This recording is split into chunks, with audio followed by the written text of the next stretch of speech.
Welcome to the intersection of technology, cybersecurity, and society. Welcome to ITSP Magazine. You're listening to a new The Hacker Factory podcast with hacker maker Phillip Wylie. You're about to discover what the role of a professional hacker entails, the different specializations it holds, and what it takes to learn and become one. Enjoy the conversation as Phillip and guests unveil the secrets of professional hacking, a mysterious, intriguing, and often misunderstood occupation. Knowledge is power, now more than ever.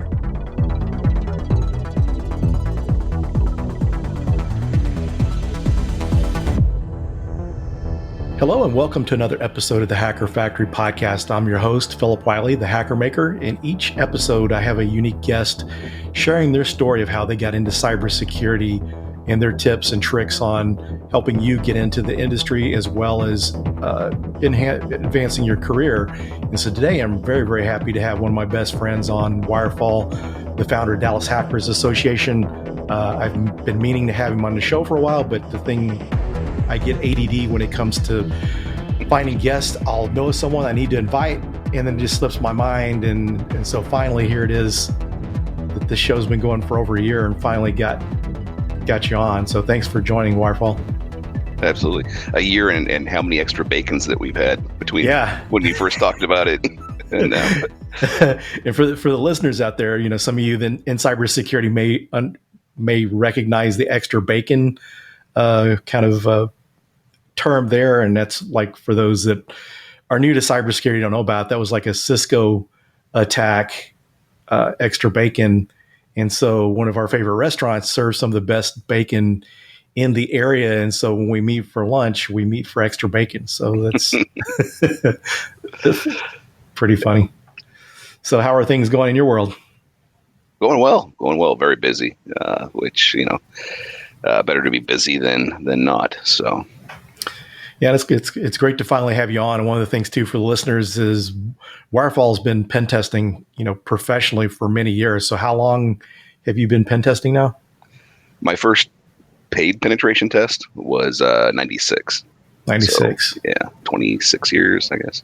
Wow, that's long, especially considering there's not very many people in the industry that have that much experience. So I know you've, just from my brief time, and I've only been in a little over 10 years, and the change I've seen, I can just imagine how things have changed since you've been doing this. Oh yeah, in the beginning, I mean, that's when, around the time when Nmap and Nessus as an open source project and all those things started. So there weren't even reliable port scanners. It was a very different environment. The one thing though is it was a very target-rich environment. You know, nobody was considering security. They were just throwing everything online because, you know, the web is going to change everything. And so people rushed into the web, and security was an afterthought. And that was even back when Microsoft was still doing their operating systems or products were completely unlocked to start with, and it was up to you to lock them down. Opposed to now, where it's gotten a little better, where they're a little more tighter on security. You have to loosen things up. Yep. So yeah, it must have been pretty interesting, because now, I mean, nowadays we've got all these tools to make the job easier, but, you know, based on my experiences, I think things have gotten more difficult, but the tools are good there. I mean, it's, you know, I guess I'm kind of a self-proclaimed script kiddie, because, you know, I depend on a lot of those tools, and it seems like, you know, the industry creating those tools have made it easier for people to be lazy and not learn some of the more manual ways of doing things. But I guess when you think about doing a pen test, it's about being able to get it done in time, and not about how pure you are to the hacking concept, I guess. Yeah, the whole goal is to provide value, as much value as you can, in the time resource bound activity that is penetration testing. You know, so yeah, anything you can do to automate to make it faster, as long as you're not missing things because of that lack of understanding. So I definitely think there is a need to have a baseline of knowledge. You know, I know a lot of people getting into the industry, they just want to come in and do pen testing. And I'm not saying you can't at all. That's absolutely a career path that can be chosen. But I really push for people to not get into InfoSec like that. pen testing particularly, but InfoSec in general, of bring something to InfoSec. Have some sort of specialty or talent that we don't have and we need. You don't just secure things to secure things. Like if I have to do an assessment on a database, well, I'm not a DBA. I've learned SQL and other things to help in my job, but I'm not a DBA. If you're a DBA and you know the databases inside and out, you're going to do a much better job at analyzing the security of that than I am. So, yeah, those are good points. And you think about you really think about stuff, even people that have worked as security guards, understanding physical security and stuff. That's something that people can actually bring to security as well. Absolutely. Because actually, when I was getting my CISSP, I worked for a company that we did electronic security for prisons. So I was a CAD draftsman, and I helped produce the drawings that would show the layouts of the different security cameras and the different card access readers and different security devices in the prisons. And so I kind of used that as part of my experience when I got my CISSP, because physical security was actually part of the different domains. Yeah. So the most difficult part of the test for me, I got my CISSP back in 2000, when basically there weren't study guides or boot camps, or it was the website said, here's the 150 books we based this on or something. The hardest for me was the physical, because that's not something, other than the military and situational awareness, those types of things, I wasn't involved in design of any physical security attributes. So when they're talking about asking questions of, at what height do you put lighting over razor wire fence? No idea, Yeah. And some of the terms and things they had in there, because I remember something, I don't even remember what it was now, but something from the exam or studying for it was the pedance fence, whatever that is. No idea. Yeah. Yeah, I don't either. So it's pretty interesting how things have changed since then. So before we get too far into this, why don't you kind of introduce yourself and kind of share how you got started in pen testing? Sure. Yeah, Wirefall. Thank you for the introduction, Phil, and thank you for the friendship over all these years. For those who aren't aware, Phil attended the first Dallas Hackers Association meetup ever and helped make us the success we are today. So thank you, Phil. Now, I don't have as glorious of a origin story as you, but like many of us in the industry, it's definitely very non-direct, circuitous. I dropped out of college. I ended up in the military. That's where I was trained in radio communications, fixing radios. So very technical. I was already into electronics as a kid, and so it really matched my interests and capabilities, and gave me referenceable experience, as well as some much needed discipline. Got out of there, went back to bad jobs. I've worked at county dumps. I've worked cleaning truck stop showers and bathrooms. The gamut. It's not all get a degree, go into the field, and you didn't do what you have to do. But the big break for me was, like I said, I separated from the military. I was just taking jobs, any job I could get. Went back to a community college for a computer network operations associate's degree on the GI Bill while I worked. And then an opportunity came up at a local sheriff's office to take care of their radios as well as their developing network. It was a token ring 16 megabit network with Novell network, Banyan Vines, and Windows NT 351. So the workstations were going to a Windows 3.11 work group so we could network them. And it took about 4 hours to set one up with all the floppy drives. Yeah. So anyway, that gave me the exposure to the computer side. I was, I'd messed around with computers since I was, like 80. It was 82, junior high. But I never really got into them. I would mess around with them. I would dial into the mainframe at my stepmother's work and play text-based games, and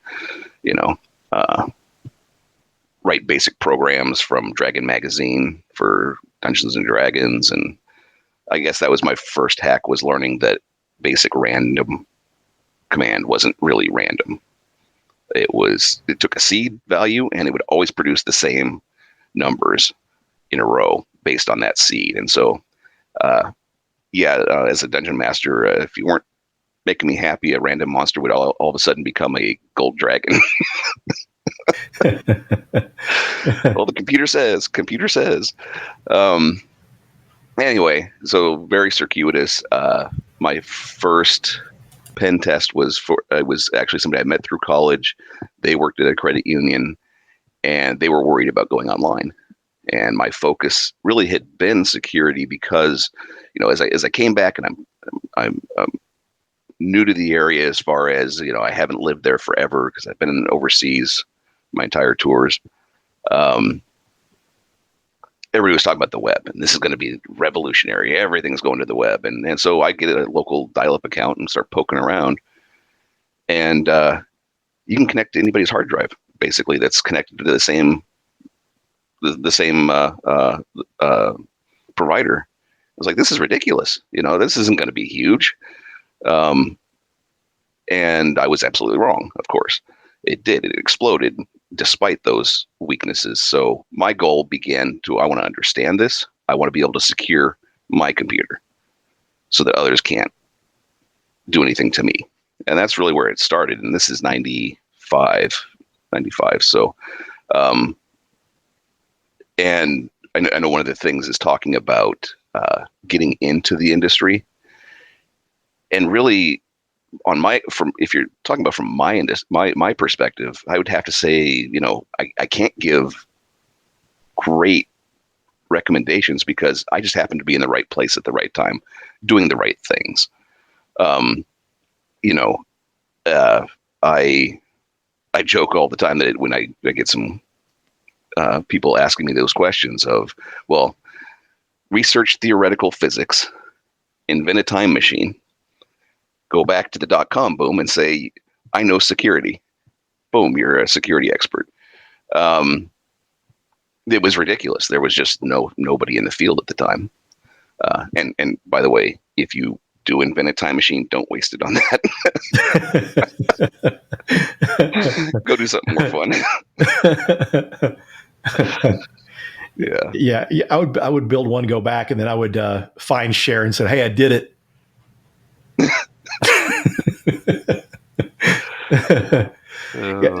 Very, very interesting way of getting in. And one of the things that's interesting too is, I see nowadays, and in my opinion, I think it's, I guess it's tough to decide which is more difficult, because back before people really knew about it, there weren't really that many security roles. I guess it was, I don't know, from my experience, it was kind of easier getting in, but nowadays there's so many people that know about it. I mean, you think about back when you got your CISSP, usually only people that probably knew about it were people in security, or that was kind of aware of security, because it's not like now that people without even IT backgrounds know about the CISSP and the OSCP because they're trying to find ways to get into security. But it just seems like now I can just kind of feel people's pain, because it looks like, it just seems like it'd be a lot more difficult when you got so many people trying to get into it. And it's not all about the people with the passion that want to do it. It's people that know you can make good money, and that's why they want to get into security. So I can see where it would be a lot more difficult, I would think. Yeah, and the fact that now you can get a PhD in cybersecurity.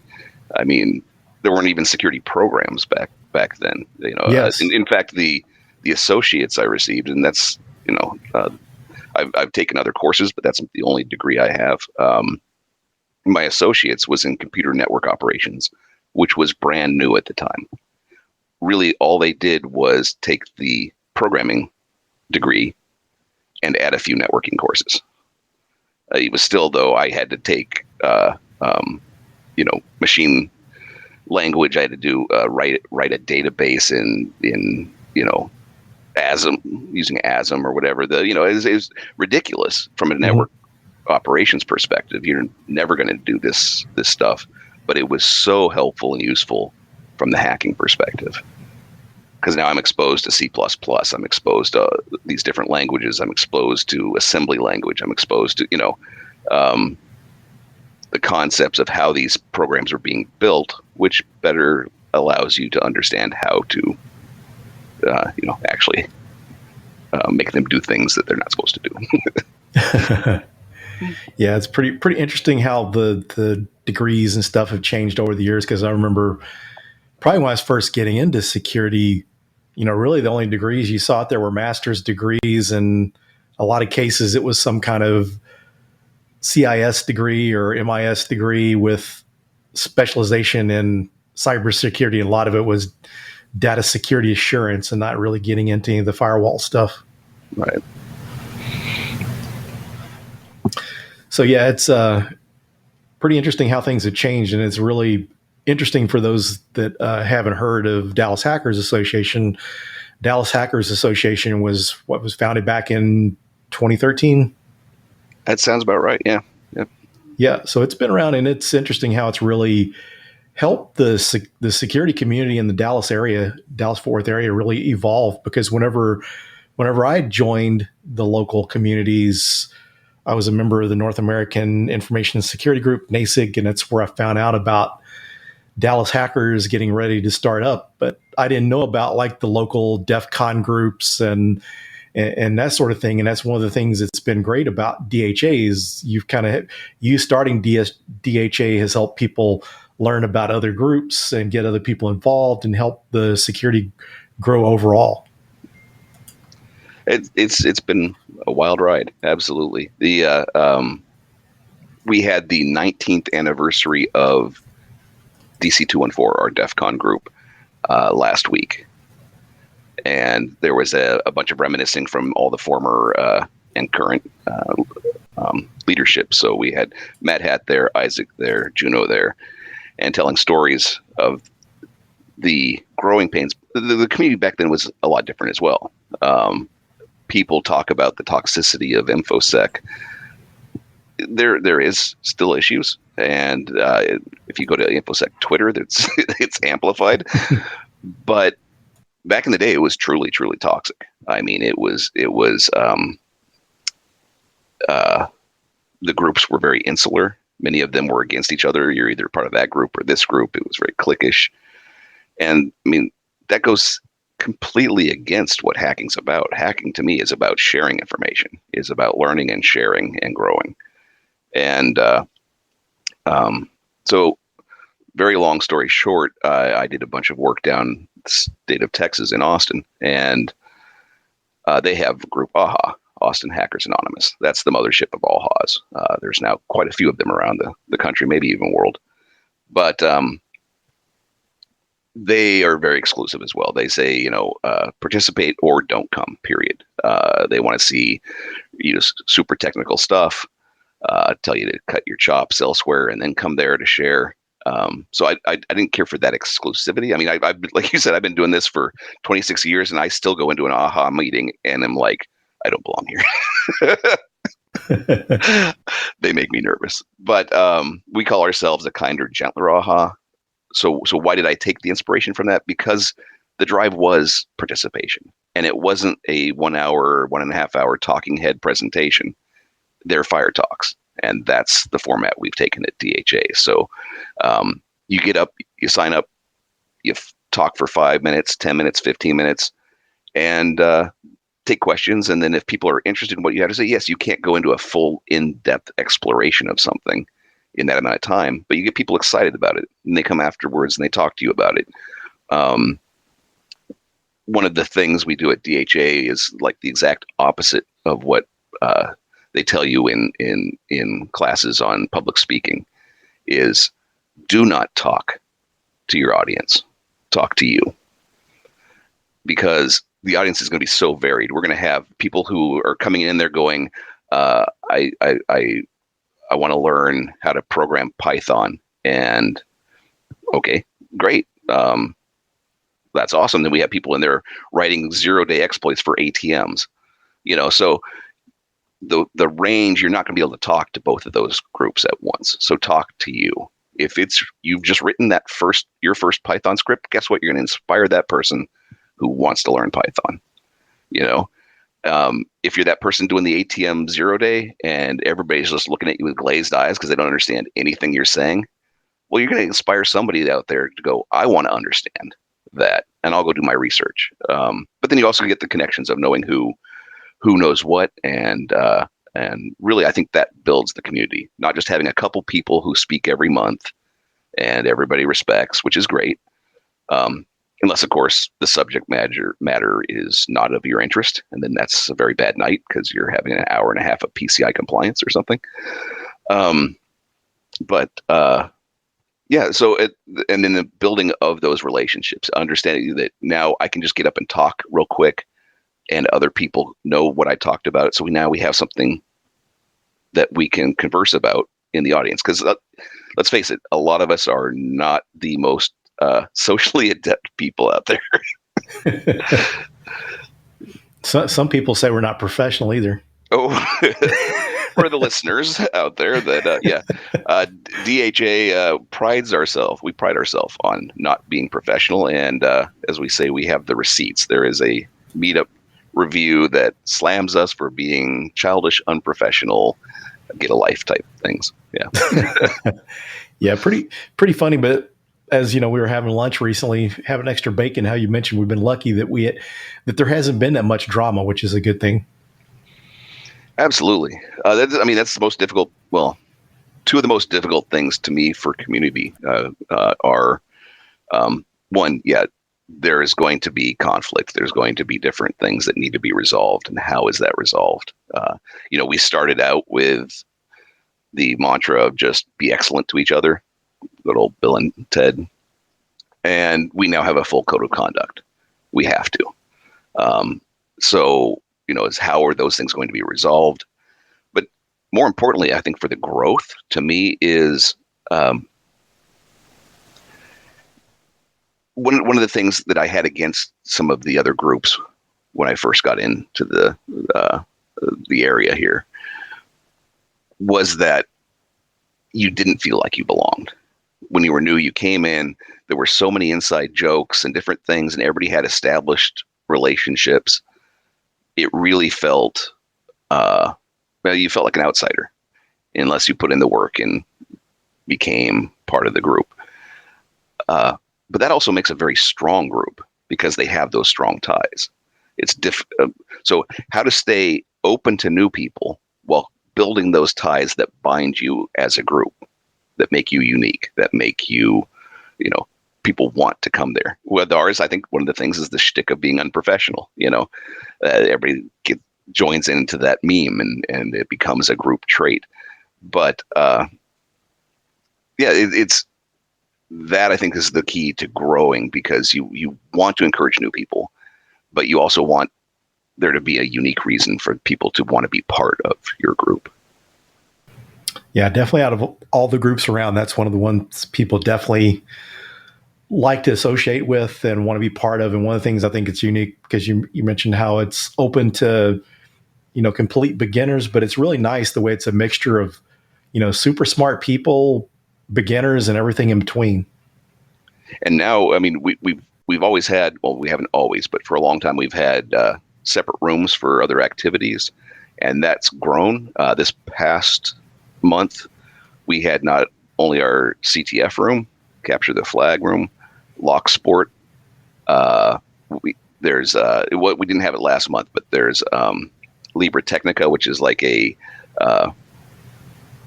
it's hard to explain. It's kind of like a crypto party, but with crypto party plus. Let's put it that way.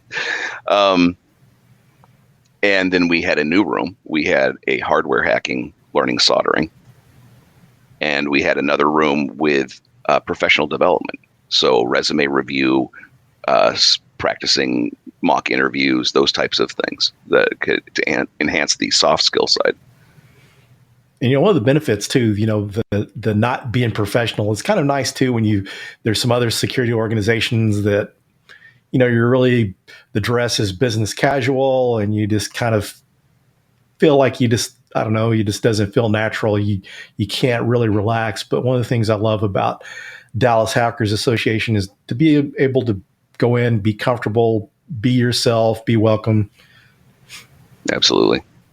We have a new room as well, a game room. So we have board games, and there's talk of actually starting up those. I don't know what they are. I don't play them. The card games like the WoW and Magic or those types of things. So cool. Yeah, it's pretty amazing what it's grown from. Because remember the very first meeting we used to meet was Alan Wicker's pub. Yep. Because what were some of those first meetings like maybe 20 people or something like that? Which was, I was impressed, and that's what I thought DHA would be. That's what AHA was for a long time. I think they've grown to, closer to probably 30 or 40. But that's what I anticipated, because that's what I'd seen in AHA. That's what I thought the interest would be, and I was happy with that. We had great talks. We had great conversations. That's where you and I built our friendship, and I would have been happy if it had stayed that way, but I'm ecstatic that it's become what it has, because we're able to reach more people, and that to me is the important part. The numbers, I don't care. We've had upwards of 150 people before, and everyone says, "Oh, that's so impressive. That's so impressive." What's impressive to me is that means we've affected that many people that are then going to bring in other people. The concern I have though is that we continue to grow, but it's kind of tapered off around. The pandemic was hard, but now it's tapered off around 100. And every time there's at least like a dozen new people, it's like, so where did everybody else go? What did we do that ran them off? Yeah.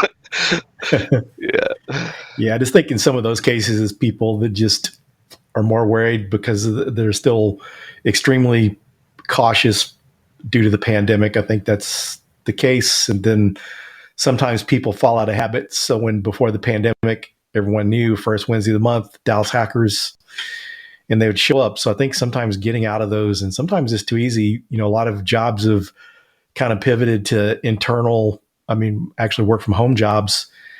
And, you get in a habit like that. Sometimes it's hard to get out of the habit. You don't want to leave the house. So yeah, that's true. And I remember one story of when Tinker was still emceeing, and, he would put it forward like, you come this first night, it's a freebie, sit back, enjoy. Next time you're talking, right? And this one individual felt like I learned later, they felt they had nothing to say. They went and learned as much as they could, came back a year later and talked, because they thought they had to talk the next time. Wow.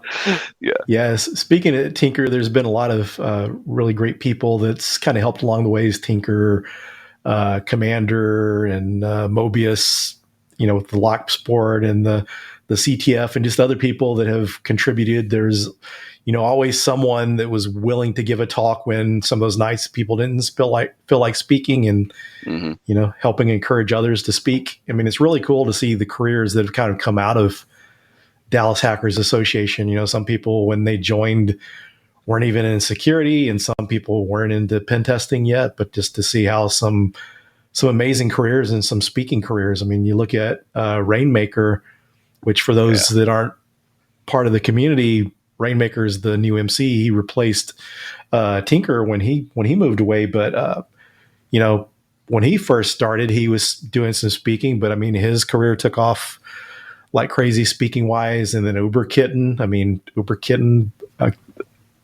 Yeah, it's just amazing.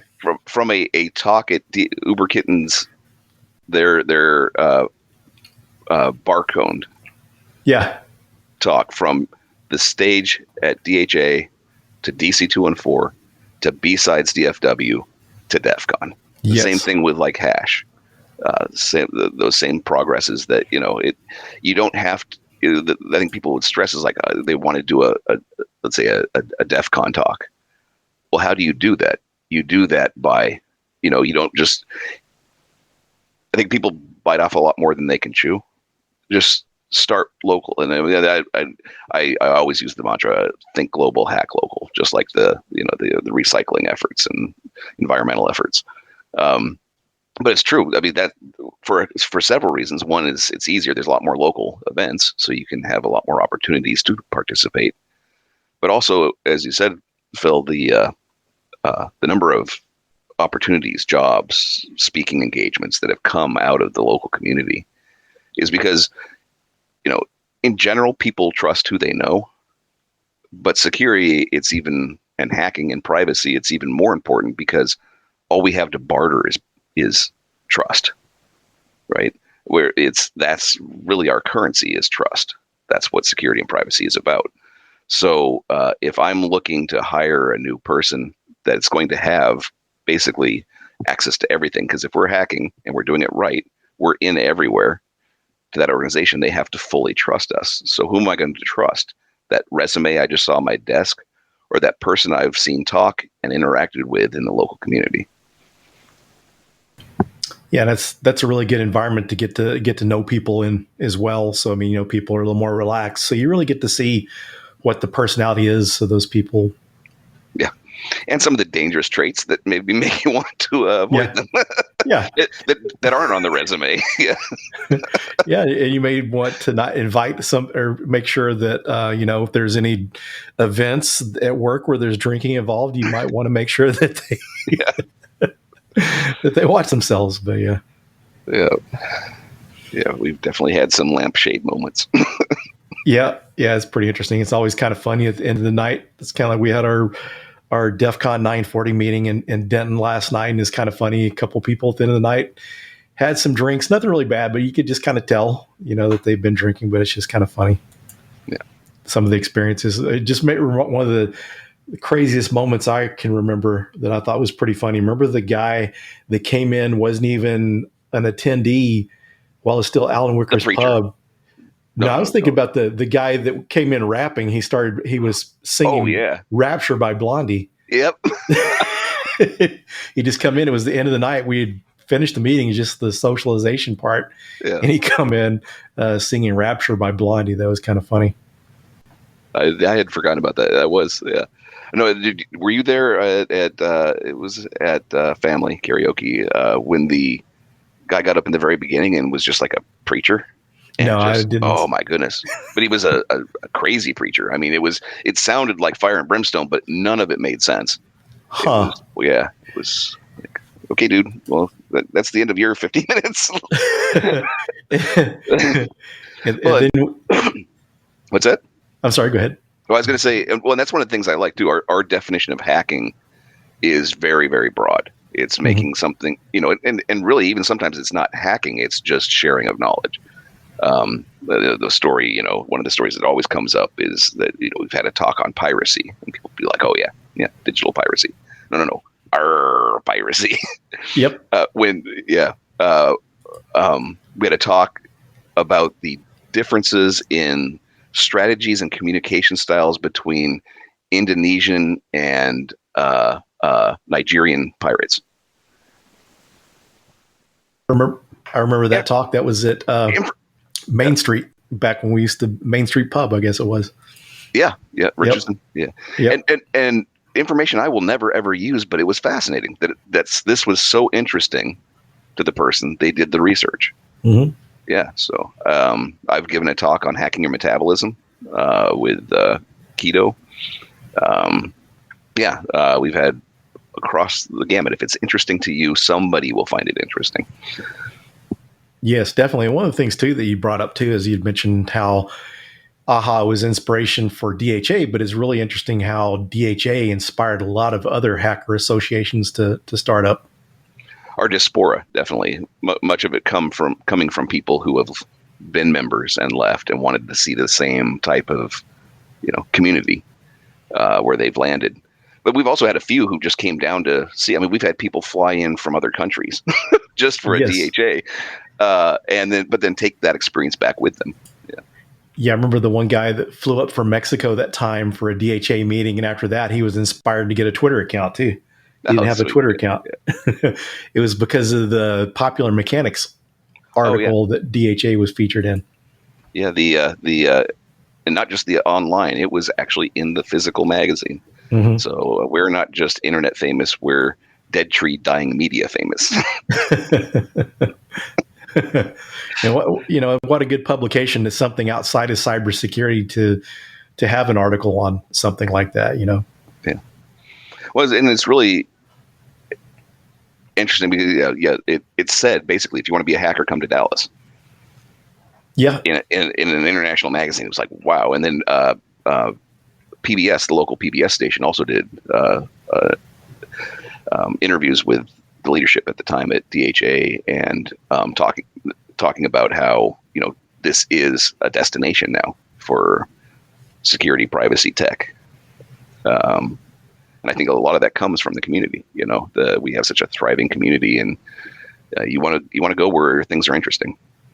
But yeah, definitely. That said, if you're not here, all you listeners, go out there, participate. That's my key to getting into the field, is participate. If you can only do it online for whatever reasons, whether it's your work commitments or oppressive social anxiety or physical limitations, participate that way. If you can get out in person, I highly recommend it. There is no, even if it makes you incredibly uncomfortable.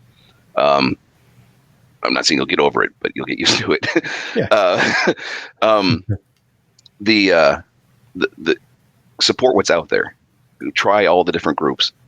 If something doesn't meet your needs, don't be afraid to start it. When I first started DHA, I really had a negative reaction from a lot of from some of the other groups of like, we don't need another security group. And it's like, well, I'm not getting what I want out of these other ones. I'm enjoying them. I still continue to participate, but I wanted to see something different. I would have rather somebody else had already done that, and I could just attend and yell dumb things from the back. That hadn't happened, so I had to take the initiative to do this. Now it's a self-fulfilling prophecy. I mean, we have a great leadership team, a great community. I am fully confident that when I walk out of here in a couple of years in retirement, that it'll continue on and do amazing things. But get involved, participate. If you're in an area that doesn't have any security groups meeting, there likely are people getting together for at least at 2600 or something. But if not, start it. There's going to be others. And even if it's just that dozen or 20 people like when DHA started, or even a half of that, those are going to be connections that are valuable and, for me, enjoyable. I mean, I am an introvert. It takes a lot of energy out of me going to these meetings, but I wouldn't trade the relationships like we've built together, Phil, or many others through this time. Yeah, same here. Yeah, just like you, one of my best friends, and one of the things that I like to really compare the different type of community types from being in powerlifting and being part of the fitness community and stuff. I've just never felt one that I really clicked with the way I did with DHA in our community. You just got people that are there to help you, and just always, a good experience. Well, and maybe you can give as an example the support of the community when you first started Pwn School, the support of that first meetup. Yeah, that was a great experience, and thanks to you and DHA was kind of the inspiration for Pwn School.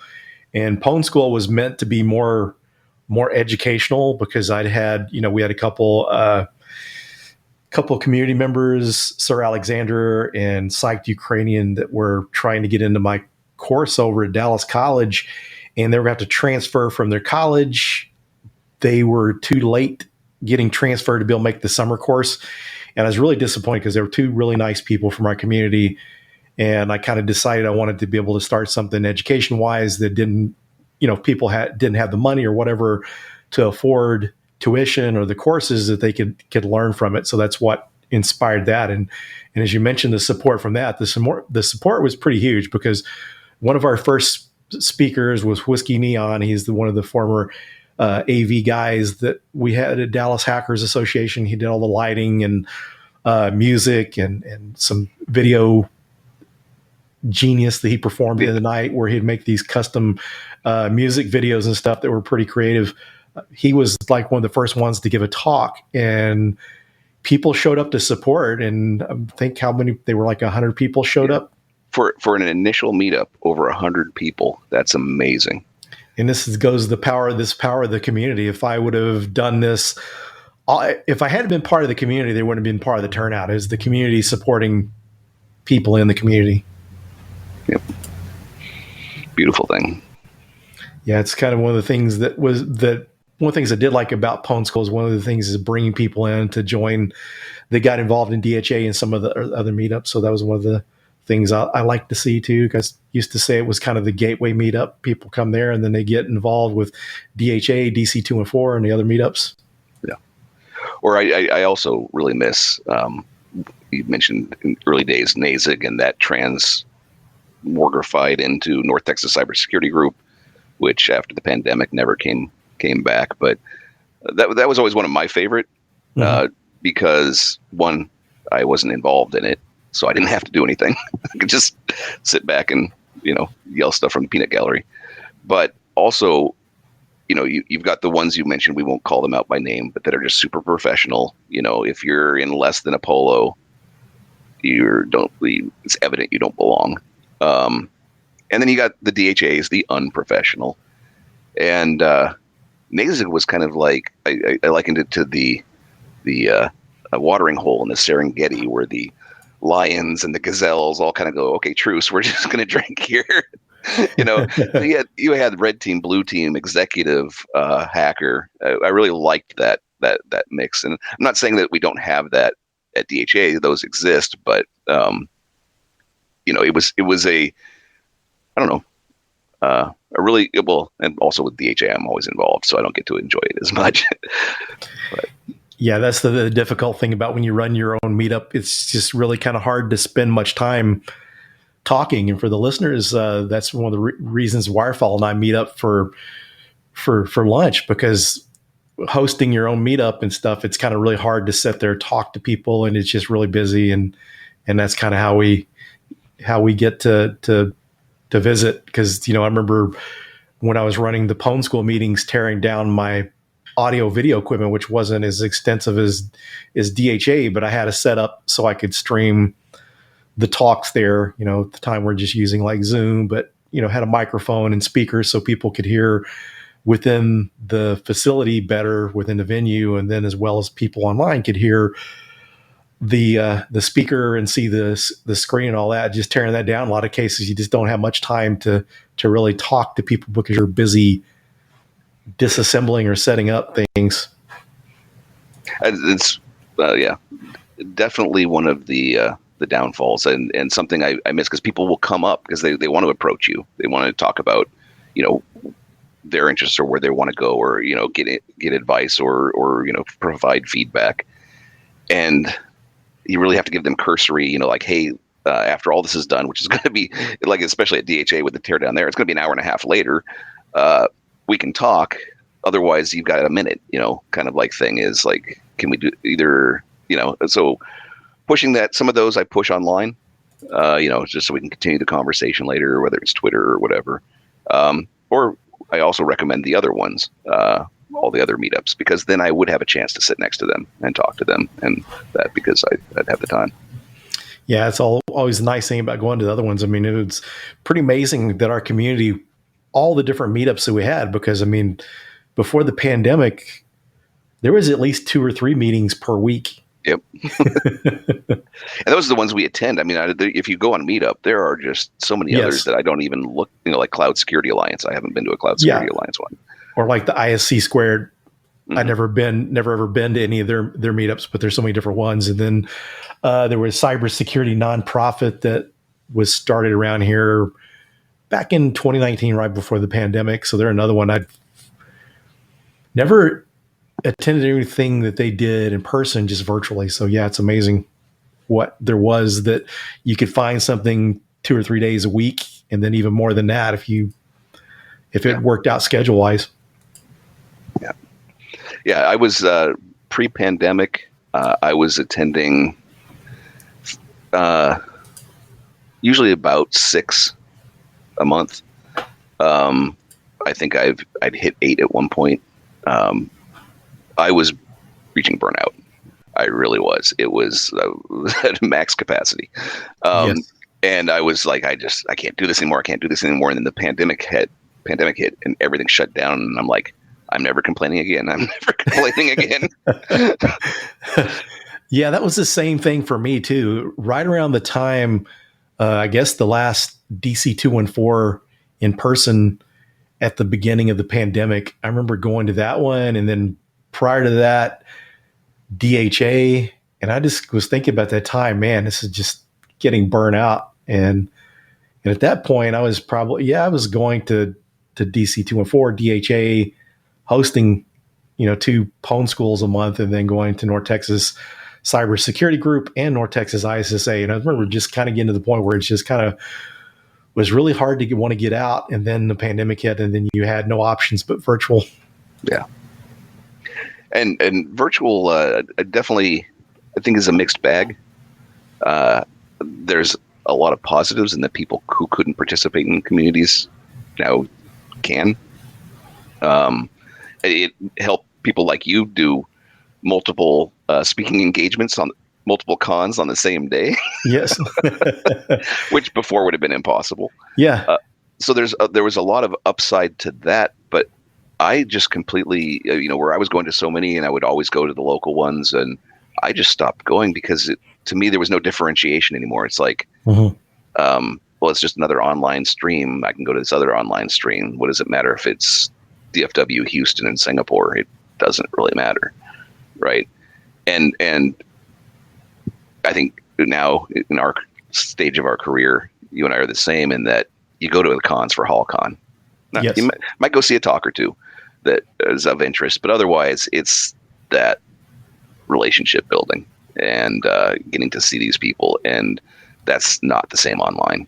I totally agree. Some of the, Black Hills was kind of, I guess, some of the pioneers in doing the online conferences because they did use Discord. So there was some kind of interaction and it helped things. And I think it really set the pace for what everyone else did conference wise, but in person, you just can't beat it. I mean, one of the first DEF CONs I went to, I remember beating myself up because I didn't see that many talks. Most of the time I was talking to people, but going to conferences, it may be the only time each year you get to see certain people, or it may be the only opportunity you ever get to meet someone because, some people come in from different regions or other countries to these conferences, and that may be the only chance to get to meet them and network with them.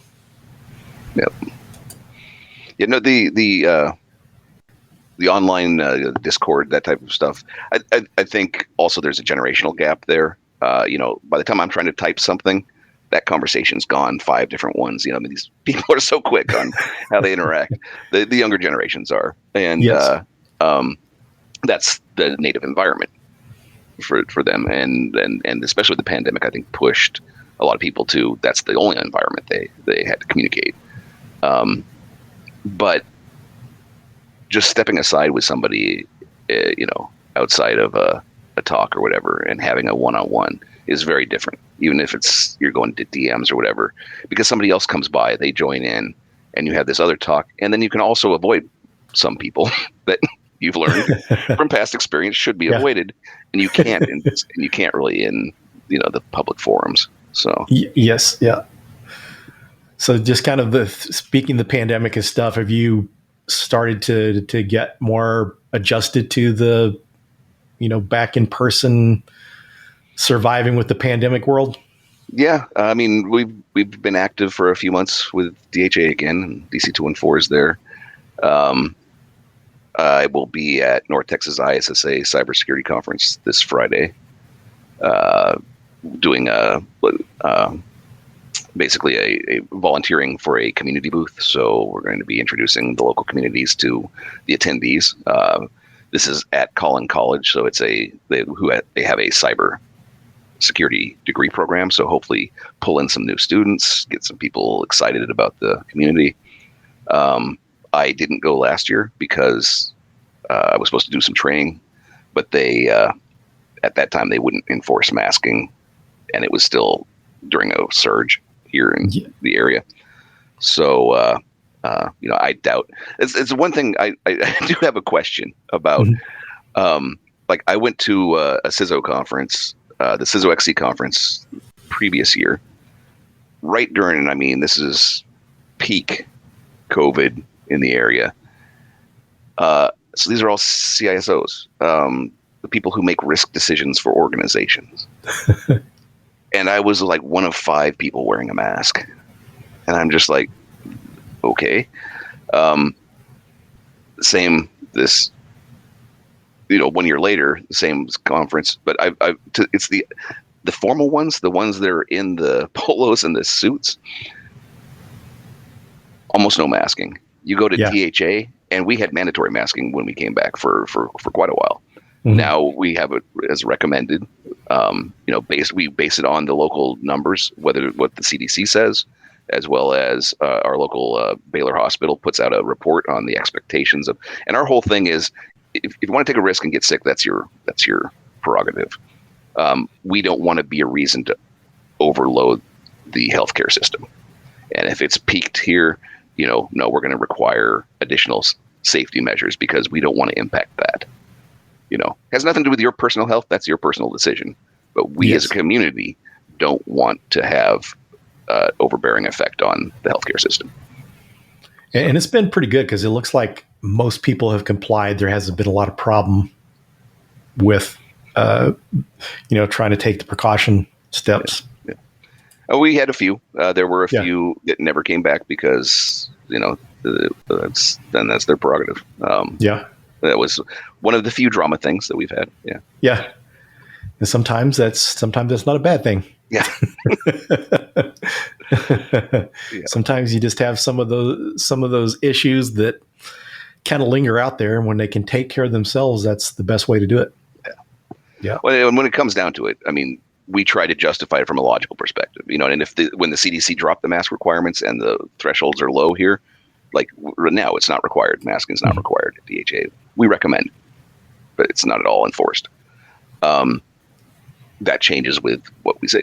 When that data came back, when the CDC dropped the mask requirements and the local data was low, the next meetup, I went with the leadership team and I was like, hey, so we're going to drop the mask requirements now, recommended the mask requirements now, right? Because that's what the data shows. And some were like, well, let's just go another month. My response was, we said we would follow the data, period.